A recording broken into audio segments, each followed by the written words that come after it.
성경에 보면은 한 주제를 한 장에 또 한 성경에 기록해 놓은 것이 많습니다. 그 중에 우리가 불신자들도 기억하고 있는 사랑, 그 사랑장은 고린도전서 13장에 사랑에 대해서만 기록해 놓았습니다. 이 고린도전서 15장은 부활장이라 그럽니다. 예수 그리스도의 부활에 대해서 1절부터 58절까지 전체가 부활에 관한 내용입니다. 아마 부활에 대한 반대 이론, 부활에 대한 부정적인 이론, 그에 대한 질문도 요한에 다 있습니다. 그 답도 여기 있습니다. 또 우리가 부활을 가지고 어떻게 살아야 될 건가 하는 것도 오늘 고린도서 15장에 있습니다. 그래서 오늘 부활주일날 고린도서 15장을 읽고 묵상하시면서 부활의 축복을 내 것으로, 우리 교회의 것으로, 온 세상의 것으로 받아들일 수 있기를 주의 이름으로 축복합니다. 이 부활에 대해서 대표적인 성경 구절이 고린도전서 15장 3절과 4절입니다. 같이 한번 읽어보겠습니다. 내가 받은 것을 먼저 너희에게 전하였노니 이는 성경대로 그리스도께서 우리 죄를 위하여 죽으시고 장사 지낸 바 되셨다가 성경대로 사흘 만에 다시 살아나사. 이게 대표적인 말씀입니다. 그 중에 또 한 말씀이 뭐냐면은 고린도전서 15장 20절입니다. 그러나 이제 그리스도께서 죽은 자 가운데서 다시 살아나 잠자는 자들의 첫 열매가 되셨도다. 대표적인 말씀이에요. 인간의 경험 세계에는 부활이라는 게 없습니다. 인간은 죽음으로 끝입니다. 죽음을 이기고 다시 살아나는 부활의 인간의 경험 세계에는 없어요. 그래서 부활은 하나님의 세계입니다.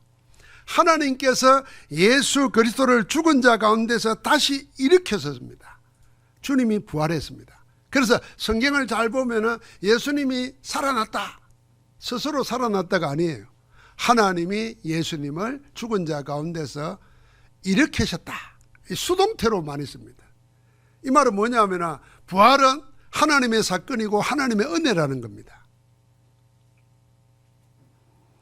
그리스도께서 부활의 첫 열매가 되심으로 그 예수 그리스도 안에 있는 자는 누구나 주님의 부활처럼 부활의 영광에 참여하게 됩니다. 예수 그리스도의 부활을 통해서 새롭게 태어난 사람이 전도자 바울입니다. 전도자 바울은 부활하신 그리스도를 만남으로 죽었다가 다시 살아난 실제적인 경험을 한 사람입니다. 그리스도의 부활을 체험한 전도자 바울은 예수 그리스도의 부활과 함께 믿는 자에게 있는 생명의 부활에 대해서 오늘 15장 전체에 담대하게 증거한 것입니다. 전도자 바울이 예수 그리스도의 부활을 증언하면서 먼저 그리스도의 부활을 통해서 변화된 자기 자신을 고백했습니다. 그게 고린도서 15장 10절이에요. 그러나 내가 나된 것은 하나님의 은혜로 된 것이니 내게 주신 그의 은혜가 헛되지 아니하여 내가 모든 사도보다 더 많이 수고하였으나 내가 한 것이 아니요 오직 나와 함께 하신 하나님의 은혜로다. 바울은 부활하셔서 자기를 찾아오신 예수 그리스도를 만나기 전에는 자기가 어떤 자였냐 8절과 9절에 말했어요. 나는 만삭되어 나지 못한 자와 같다 그랬어요. 이 말은 우리나라 말로 하면 칠삭동이 팔삭동이에요. 이 말은 모자란다 그 말입니다. 태생적으로 모자라게 연약하게 부족하게 태어났다 그 말입니다. 그러면서 뭐냐면 자기는 하나님의 교회를 박해하던 자였다 그랬습니다. 모자라는 자였고 하나님의 심판을 받아 마땅한 자였습니다. 그러나 하나님의 은혜가 그를 하나님 나라를 세우는 전도자로 사도로 만들었습니다. 바울은 지금 내가 나된 것은 하나님의 은혜라고 하면서 복음에 둔 겁니다. 그 복음을 말하면서 그 복음의 핵심이 뭐냐? 이게 3절과 4절입니다. 내가 받은 것을 내가 너희에게 전하였느냐. 받은 것을 전했어요. 자기에게 없던 거예요. 받은 거예요. 여러분과 나에게 부활의 복음, 부활의 능력, 확신, 여러분과 나에게 없는 거예요. 세상 어디에도 얻을 수 없는 거예요. 그래서 우리가 받아야 되는 거예요. 받아서 전하는 겁니다. 이는 성경대로 그리스도께서 우리 죄를 위하여 죽으시고 장사 지낸 바 되셨다가 성경대로 사흘 만에 다시 살아나셔서 여러 사도에게 보이고 한꺼번에 500명의 사람들에게 보이고 맨 나중에는 만삭되어 나지 못한 것 같아 모자라는 나에게도 나타나셨다 그랬습니다. 그러면 여러분과 나도 부활하신 주님을 만날 수 있다는 것이고 체험할 수 있다는 것입니다. 성경대로 이미 예언된 말씀대로 우리 죄를 위하여 죽으셨고 우리를 의롭다 하시기 위해서 다시 살아나신 그리스도, 그 십자가와 부활이 복음의 핵심입니다.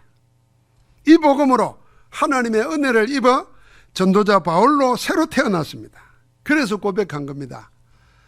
내가 나 된 것은 하나님의 은혜로 된 것이니. 자, 그러면 여러분과 내가 지금 어떠하든지 어떤 형편이 있든지 하나님의 은혜 입으면, 하나님의 은혜 받으면, 하나님의 은혜 속으로 들어가면 다시 시작할 수 있는 거죠. 오늘 그 은혜가 넘치기를 주의 이름으로 축복합니다. 예수 그리스도의 부활은 이미 예언된 말씀의 성취입니다. 언약의 성취입니다. 그래서 오늘 40절에 보니까 사망을 삼키고 이기리라고 기록된 말씀이 성취되었다 그랬습니다. 54절에 사망을 이기고 부활한 예수 그리스도의 승리는 곧 승리하신 그리스도를 믿는 우리 모든 자의 승리입니다. 그래서 우리도 그리스도처럼 죽음과 멸망을 이길 수 있는 겁니다. 왜요? 그리스도가 첫 열매이기 때문에 그리스도를 믿는 자도 당연히 그 열매를 받게 되어 있는 겁니다. 자, 그러면은 예수 그리스도는 어디서 승리했습니까? 우리는 무엇에서 이기며 살 수 있습니까? 그 첫 번째입니다. 죄와 사망에서 승리했습니다. 인간의 마지막 싸움이 뭡니까? 사망, 죽음입니다. 죽음을 피할 수 있는 자는 아무도 없습니다. 돈도 죽음을 막지 못하고 권력도 죽음을 막지 못합니다. 지식도 죽음을 막지 못하고 종교도 죽음을 못 막습니다. 복음만이 죽음을 이길 수 있습니다. 그래서 다른 모든 종교는 무덤이 호화로워요. 무덤을 다 찾아가는 게 성지순례예요. 그러나 기독교는 무덤의 종교가 아닙니다. 부활하셔서 친히 성령으로 우리와 함께 하시는 살아있는 종교입니다. 부활의 종교예요. 부활하신 그리스도와 함께 사는 종교예요. 굳이 종교라고 말하면 그게 복음이에요. 그게 기독교예요. 모든 인간은 반드시 한 번 죽습니다. 피할 수 없는 죽음은 마지막 원수입니다. 우리 인간의. 그래서 전도자 바울은 26절에 뭐라 그랬냐면 맨 나중에 멸망받은 원수는 사망이니라 그랬습니다. 여러분, 이 피할 수 없는 사망, 죽음 어디에서 오는 겁니까? 왜 우리는 피할 수 없는 죽음을 당해야 됩니까? 성경은 증가합니다. 로마서 6장 23절에 죄의 싹은 사망이라 그랬습니다. 죄로 말미암아 죽음이 온 것입니다. 모든 사람이 죄를 범하였으며 하나님의 영광에 이르지 못하더니 그리고 의인은 없나니 하나도 없다 그랬습니다. 그래서 죄로 인하여 모든 사람은 죽음을 피할 길이 없게 된 겁니다. 인생은 죄의 결과로 피할 수 없는 죽음의 공포에 눌려 있습니다. 사망의 근세에 짓눌려 있습니다. 그래서 철학자들이 이렇게 말했어요. 사람에게는 근원적인 불안이 있다는 거예요. 그 근원의 불안이 뭐냐면은 사람은 시간에 갇혀 있다는 거예요. 시간의 한계에 묶여 있다는 겁니다. 남에는 죽을 때가 있다는 겁니다. 그래서 자기는 모든 것 다 갖고도 모든 것 배워도 어딘지 모르는 근원적인 불안, 두려움이 늘 있다는 거예요. 그게 시간에 갇혀있는 인생의 존재라는 거예요. 그래서 거기서 더 깊이 나간 사람은 뭐라 그러냐면 어차피 나서 죽는 거라면은 굳이 살아야 될 이유가 뭐 있냐. 그래서 자살을 옹호하는 철학에 놓은 겁니다. 그럼 죽어버리자. 어차피 죽는 건데. 거기 속지 마시기 바랍니다. 살아야 될 이유가 있는 거죠. 하루살이도 살아야 될 이유가 있는데, 그래서 하루에 태어나가지고 하루에 시집 장가가고 하루에 새끼 다 놓고 딱 그러고 죽는데, 그래서 뭐요? 종족을 자꾸 퍼뜨려서 생태계를 유지해 가는 건데, 아니 사람이 한 번 나서 죽는 건데 뭐 굳이 살아야 될 이유가 뭐 있나? 죽는 거라면 고난 당하고 어려움 당하고 슬픔 당하기 전에 미리 죽자 그런 거예요. 그게 속임수예요. 살아있는 이유가 있는 거죠. 왜 살아야 될 이유를 찾아야 되는 거죠. 부활이 그 이유를 우리에게 주시는 겁니다. 그러니까 히브리서 2장 14절 15절을 보니까요, 죽음의 세력을 잡은 자가 있다 그랬어요. 그걸 보고 마귀라 그랬어요. 그래서 마귀가 죽기를 두려워하는 인생들을 일평생 사로잡아서 종노릇하게 만든다는 거예요. 그래서 사람들은 원인 모를 불안에 시달리며 두려움에 뜹니다. 이걸 벗어나려고 제 갈 길을 찾아 헤맵니다.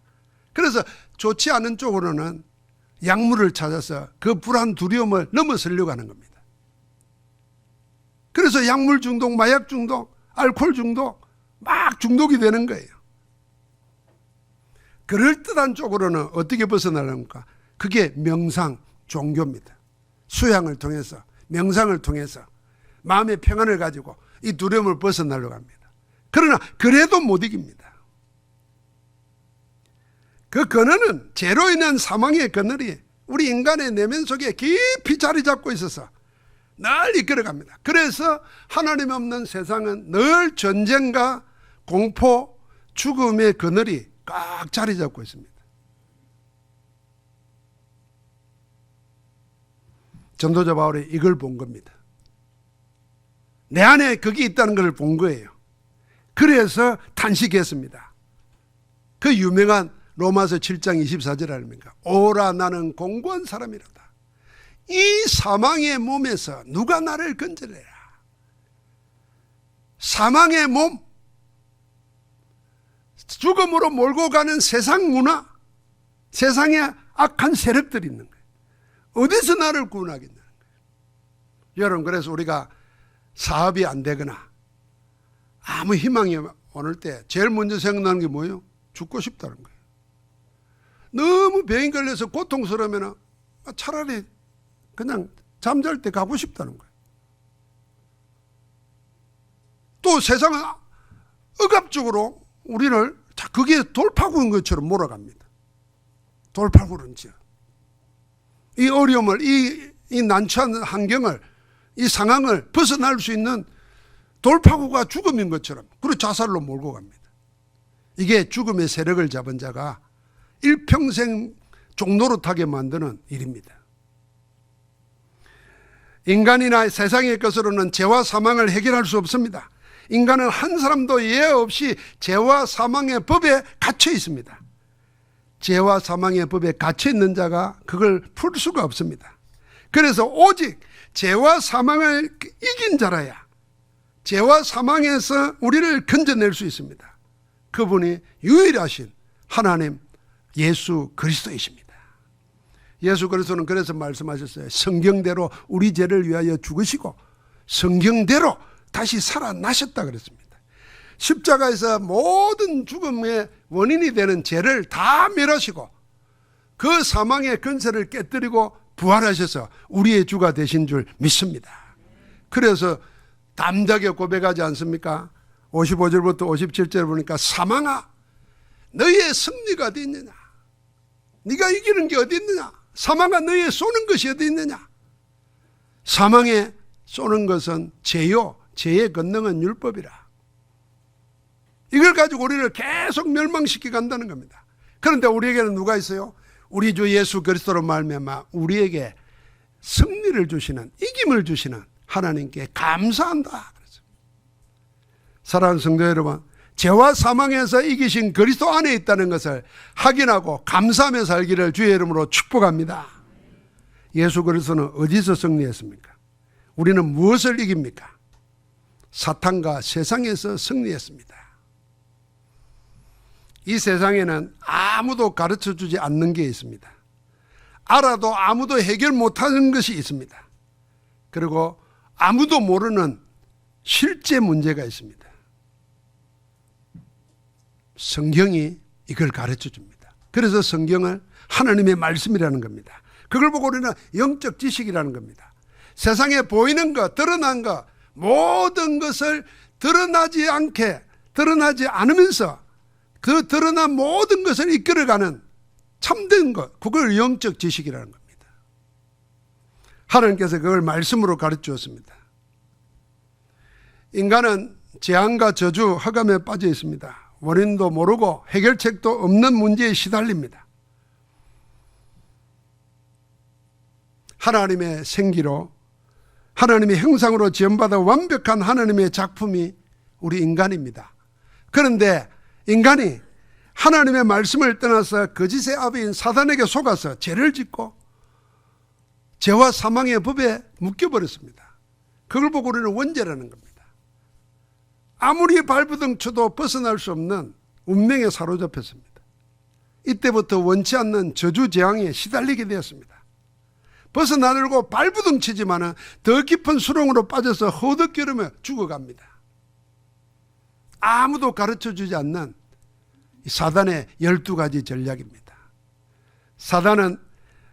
사단이 만들어 놓은 함정 올무 틀에다가 하나님 떠난 인생을 가두어 놓고 누르고 시달리게 만듭니다. 사람은 이걸 모르고 벗어나려고 종교를 만들고 귀신 들린 무당을 찾고 점수를 의지하고 명상을 해보지만은 전부 다 하나님 없는 나의 세계에 묶입니다. 하나님 떠난 세상이에요. 그러다 보니까 세상은 정신병동으로 변해버렸습니다. 영적 전염병이 온 세계로 뒤덮고 있습니다. 우리를 사랑하시는 하나님이 그걸 그대로 버려두지 않으셨습니다. 제가 이번 주 수요예배 때 우리 손범석 장로님이 포럼을 하시는데 포럼을 한 내용을 들으면서 하나님을 믿지 못하고 그리스도를 믿지 못하는 자들은 이런 논리를 가지고 있구나 하는 것을 제가 다시 한번 확인했어요. 이분이 이랬다는 거예요. 이렇게 성경 공부하고 이렇게 나누는데 하나님이 사람을 사랑 안 하는 것 같다는 거예요. 하나님은 사랑이시라고 그러고 세상을 이처럼 사랑하사 그랬는데 사랑 안 한다는 거예요. 그러면서 사랑하면은 그 선악과를 따먹고 저주 가운데 빠지는데 그걸 가만히 보겠냐. 그렇죠? 그러면서 근거를 댔어요. 근거를 너무 실감나게 됐어요. 아이가 저 전기 꼽는 콘센트가 전기가 통하는데 그거 모르고 젓가락 가지고 자꾸 쑤신다 그러면 그럼 부모님 여러분은 어떻게 하겠어요? 보고 잘한다 구경할 거세요? 보고 기절하면 살릴 거예요? 못하게 하겠죠. 그런데 하나님은 가만히 놔두지 않았냐는 거예요. 내가 그 말을 들으면서 그 말 들을 때도 나도 할 말이 없네. 뭐라고 말하지? 이 생각했어요. 그래서 내가 자면서도 그 생각을 했는가 봐요. 눈을 뜨고 기도를 하는데 하나님이 답을 주시더라고요. 그분이 모르고 세상이 모르는 하나님이 있구나. 그분은 하나님이 우리를 만들 때에 애기로 만들 줄 알아요. 로봇으로 만들 줄 알아요. 하나님이 우리를 만들 때 애기로 로봇으로 만들지 않았어요. 뭘로 만들었죠? 하나님의 형상으로 만들었어요. 하나님의 영을 생기를 불이었어요. 그리고 모든 것을 정복하고 다스릴 수 있는 근세까지 줬어요. 얼마나 지혜가 있었던지 아담이 모든 지나가는 짐승 피조물들에게 이름을 지어줬어요. 하나님이 그걸 지켜봤어요. 그러니까 하나님의 작품이고 하나님의 영으로 충만하고 하나님의 통치권을 가진 자가로 만들어진 거예요. 우리 인간이 원래 그렇게 만들어졌어요. 아무것도 분별 못하는 애기가 아니라니까요. 그런데 사람들은 그렇게 생각하는 거예요. 그럼 하나님은 그에게 모든 걸 다 줬는데 그가 사단에게 속아가지고 자기 욕심에 이끌려서 하나님같이 되려고 하는 욕심에 이끌려서 자기 죄를 지은 거예요. 하나님의 사랑으로 그를 구원하는 길을 여신 겁니다.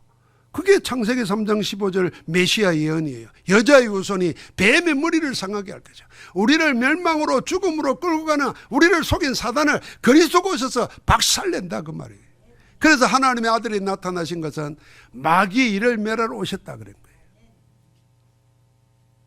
그러니까 여러분 세상에 가면은 이런 안 믿으려고 머리를 쓰고 연구를 하고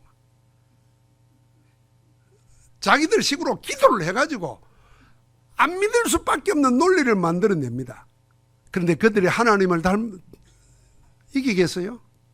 하나님의 말씀 속에 모든 게 되어 있어요. 그래서 그리스도를 보고 그리스도는 하나님께로 나와서 우리에게 의와 지혜와 그랬어요. 의로움과 지혜와 구원함과 거룩함이 되셨다 그랬어요.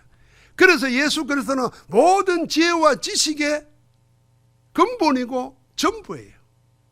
그 그리스도 안에 있으면 세상을 이길 수 있는 논리 얼마든지 말씀 속에서 여러분과 나에게 성령으로 답을 주실 줄 믿습니다.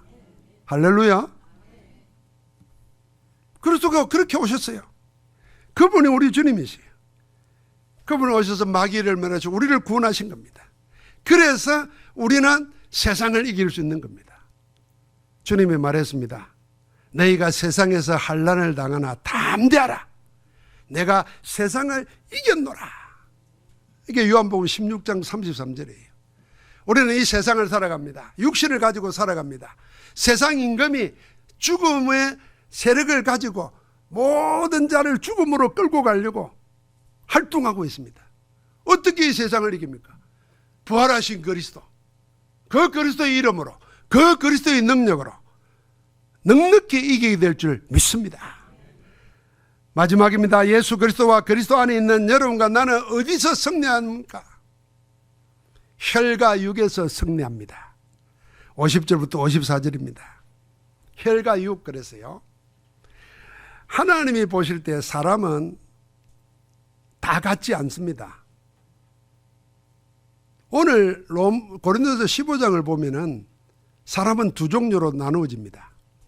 흙에 속한 자가 있고 하늘에 속한 자가 있다 그랬습니다. 47절 48절에 보니까 이 흙에 속한 자는 누구냐면 첫사람 아담에게 속한 자입니다.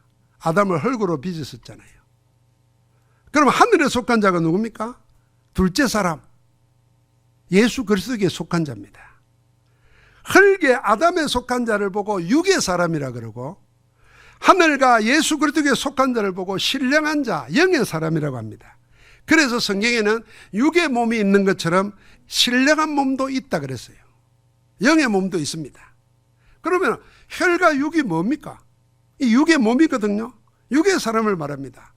흙에 속한 자가 가진 것이 혈과 육입니다.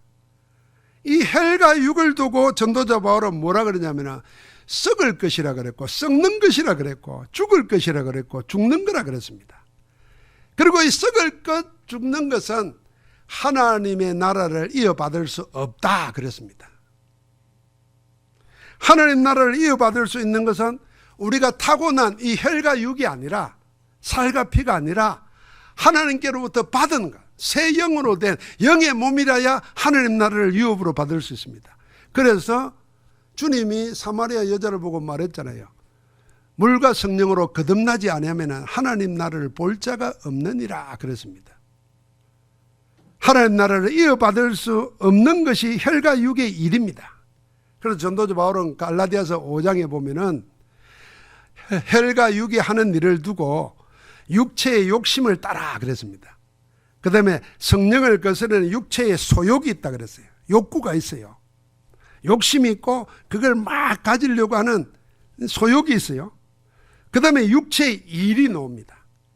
자, 육체의 욕심이 나오고 육체의 소욕이 나오고 육체의 일이 나옵니다. 그 일을 지적하면서 음란, 우상숭배, 시기, 질투, 분쟁 이런 건 쭉 설명하는 겁니다. 이게 뭐냐면 혈과 육을 가진 사람에게는 누구나 다 있는 거라는 거예요. 혈과 육이 뭡니까? 우리 더 쉽게 이야기하면 저 사람 저 혈기가 많아 그러면 뭐합니까? 성질이 더럽다는 말 아닙니까? 그저 혈기가 많아가지고 뭘 보면은 막 못 참아. 충청도 사람들, 우리 경상도 사람들 보면은 그렇게 생각해요. 그럼 뭔 말을 하는지 모르겠다. 싸우는 건지. 싸우는 줄 알았다 이래요. 자기들은 점잖게 말하잖아요. 돌 내려가요 하면서. 그 사람들은 한마디로 끝내요. 혀 이러면 끝나는 거예요. 우리는 그 많은 말을 빨리 받는데 막 빨리 받으면 톤이 높잖아요. 그러니까 성질대로 한다고 말이에요. 내 육체의 욕심대로 한다는 거예요. 그게 혈과 육이에요. 그러니까 이것 때문에 부부싸움 하지 않습니까? 이것 때문에 부모하고 자식하고 갈라지잖아요. 성령 인도 받으면 그리 안 해요. 혈과 육을 따라서 하니까, 막 성질대로 하니까, 혈기 따라 하니까. 교회 안에서도 성령의 역사를 따라가야 되는데 혈과 육을 따라가요. 그러니까 못 참아. 자기 자존심 상해야만 못 견뎌.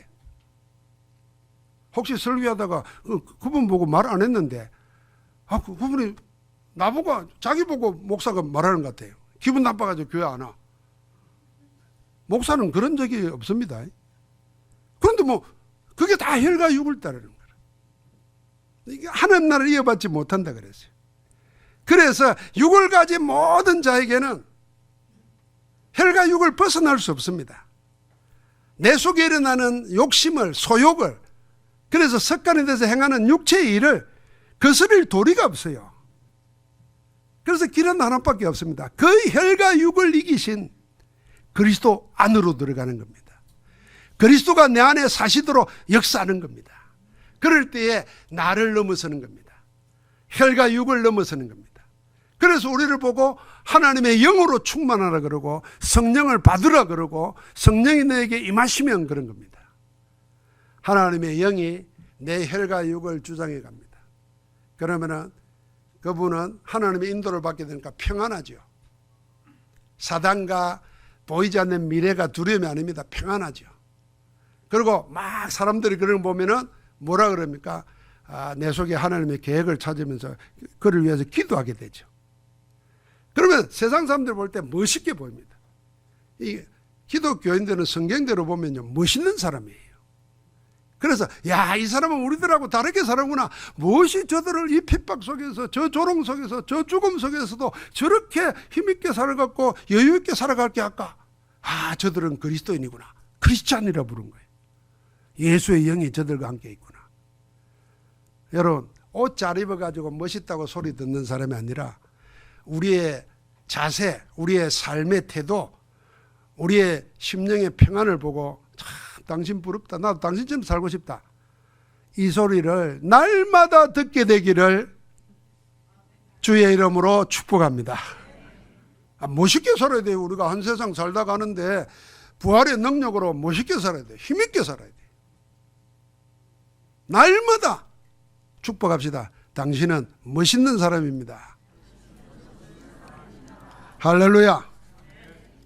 자, 이제 주님은 그 모든 것을 다 이기셨습니다. 죄와 사망을 이겼습니다. 우리도 예수 그리스도로 죄와 사망을 이깁니다. 주님은 사탄과 세상을 이겼습니다. 우리도 그리스도의 능력으로 사탄과 세상을 이깁니다.